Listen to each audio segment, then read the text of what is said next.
Vamos esclarecer aqui um pouco essa matéria polêmica sobre a urgência da votação da reforma trabalhista no plenário da Câmara esta semana.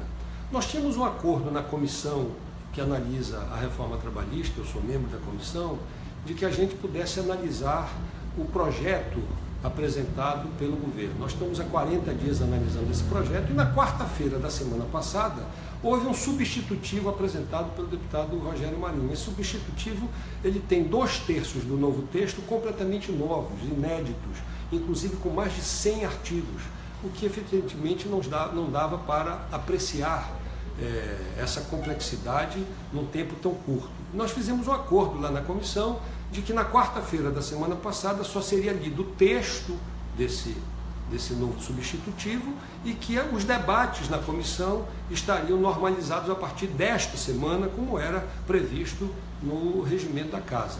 No entanto, na terça-feira surgiu essa proposta de fazer a votação de urgência. O PPS, na maioria da sua bancada, se insurgiu contra, com outras bancadas, o PSB e outros, porque nós não tínhamos sequer nos apropriado. Os prazos de apresentação de emendas ainda estavam em curso e, por isso, nós fomos contra para evitar esse rolo compressor que estava previsto, sem debate de mérito, sem poder, inclusive, corrigir as graves deformações que desprotegem o direito dos trabalhadores, em muitos casos, que está contida nesse substitutivo do deputado Rogério Marinho.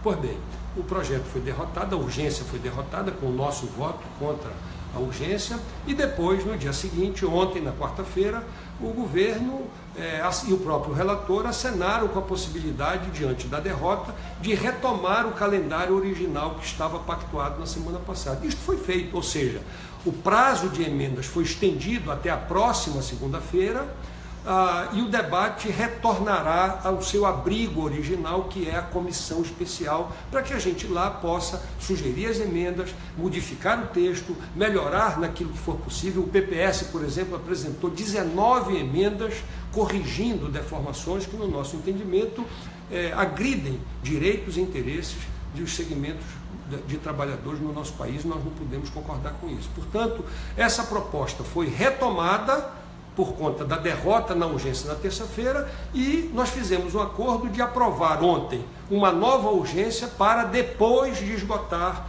essa tramitação, como era originalmente estava acordado na comissão especial que debate o assunto. Portanto, foi uma vitória da democracia, foi uma vitória dos trabalhadores.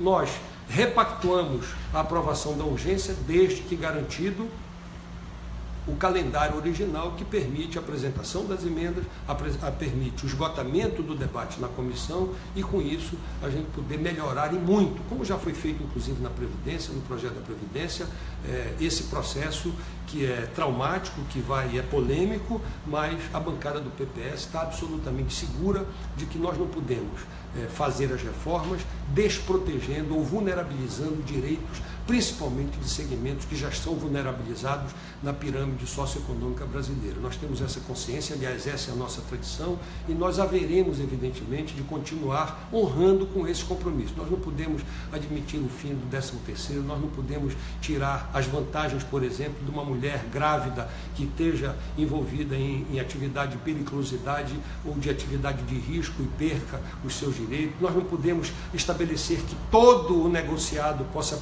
prevalecer sobre o legislado, não é? Essas são coisas que precisamos ter cuidado, porque o Brasil é um país muito desigual. O Brasil, ao mesmo tempo que no ABC tem relações modernas, um segmento organizado com experiência de luta, etc. e tal, existem setores que não são tão organizados aqui e não podem competir de igual para igual com o setor do capital. Nós somos um país que tem elementos muito avançados, mas também tem trabalho escravo, como aqui no Pará, ainda tem o direito das domésticas, que só foi reconhecido há 2 anos atrás, e, portanto, nós não podemos achar que simplesmente a livre negociação entre capital e trabalho vai superar todas as dificuldades e as hipossuficiências que existem em segmentos expressivos dos trabalhadores brasileiros. Esse é o nosso compromisso e, por isso, nós agimos dessa forma. Nós impedimos que o rolo compressor fosse aprovado na terça-feira e estamos agora propondo a repactuação no debate que tem o seu abrigo na própria comissão, e lá nós vamos exercer o debate de mérito. Agora é bom avisar que muita gente que está hoje fazendo